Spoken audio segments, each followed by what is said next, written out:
नमस्कार शेतकरी बांधवांनो. आज आपण रेडणी या ठिकाणी आलो. इथं नेटचं बायोफिटची खतं या प्लॉटसाठी वापरली. तर आपण हा प्लॉट बघतोय. हा संतोष तरंगे यांचा प्लॉट आहे. तर त्यांना विचारूया ह्या ऊसाला किती दिवस झालेले आहेत साहेब? 1 महिना झालेला साहेब. 3 तारखेची लागवड आहे. 3 तारखेची लागवड आहे. आज बरोबर 1 महिना झालेला आहे ऊसाला. आज 1 दिवस वर झालेला आहे. आज 4 तारीख आहे. म्हणजे 1 महिना आणि 1 दिवसाचा प्लॉट आहे. आज आपण बघतोय कमरेला ऊस लागतोय आणि प्रत्येक ऊसाला 3-4 फुटवे आहे. तर याच्यासाठी तुम्ही काय काय केलेलं आहे? काय नाही, 2 आळवणे घेतलेले आहेत. बायो शेत टेम्ब्रिज पहिली आणि पहिली, दुसरी पण सेम तीच घेतलेली आहे. हां हां आणि आता तिसरी NPK हम्म. बायो 99 आणि टेम्ब्रिज शेत हां ह्याची फवारणी विथ आळवणी एकत्र केलेली आहे. बर म्हणजे 2 3 दिवस झाले त्याला सोडून तेवढं. 3 डोस मध्ये असा आपण रिझल्ट बघतो. असं अप्रतिम सगळे फुटवे एकसारखे आहेत.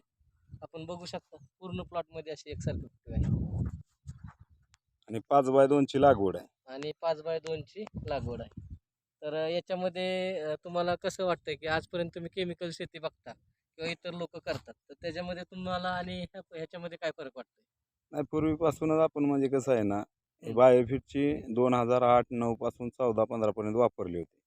नंतर आपल्याला शेतीला पाणी नसल्यामुळे शेतीकडे आपण दुर्लक्ष केलं. बरोबर. पण आता याच्यानंतर ह्या वर्षी चालू वर्षी आपल्याला बोरला पाणी चांगलं लागल्यामुळे आपण ऊसाची शेती करण्याचं ठरवलं आणि बागा. तर ते तुमच्या माध्यमातून आपलं चालू आहे. आता महिन्यात रिझल्ट दिसला.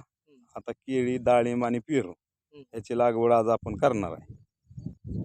आता आपण हे या बाजूला बघतोय ते डाळिंबीसाठी बेड तयार करून त्यांना ठिबक टाकलेला आहे.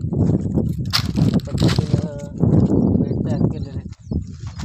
तर हे किती बाय किती वरती लागण करते? 11-7 वर. हे बघा 11-7 वर लागण करते.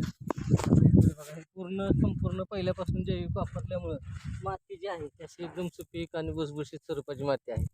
आता या रानामध्ये डाळिंबीची लागवड करणार, पलीकडे पेरू लावणार आहेत आणि तिथे केळी लावणार आहेत. असे 4 प्लॉट त्यांनी 1-1 एकराचे निवडलेले आहेत. तर ह्या बायोफिटच्या प्रोडक्टवरती तुम्ही समाधानी आहात? 1 नंबर. आम्ही आता युरियाची पोती आणून टाकली. पोतीच्या पोती शेजारी बघतोय. पण तसं रिझल्ट नाही. रिझल्ट मका प्लॉट साठी सुद्धा आपण वापरलंय. तर मकाला काय केलेलं आहे तुम्ही? एक फवारणी फक्त बायो शेत आणि बायो 99 स्टीम. आता एक फवारणी करून सुद्धा मका सुद्धा अप्रतिम असा रिझल्ट तुम्हाला मिळाला आहे. म्हणजे ती पाण्याने गेलीच होती. पण तुम्ही कसं सांगितलं की बाबा एवढं घ्या. बरोबर. आता तुरा टाकायच्या मापात आले, आपण त्याला NPK सोडणार. कंपनीला मुलाखत दिल्याबद्दल धन्यवाद. धन्यवाद.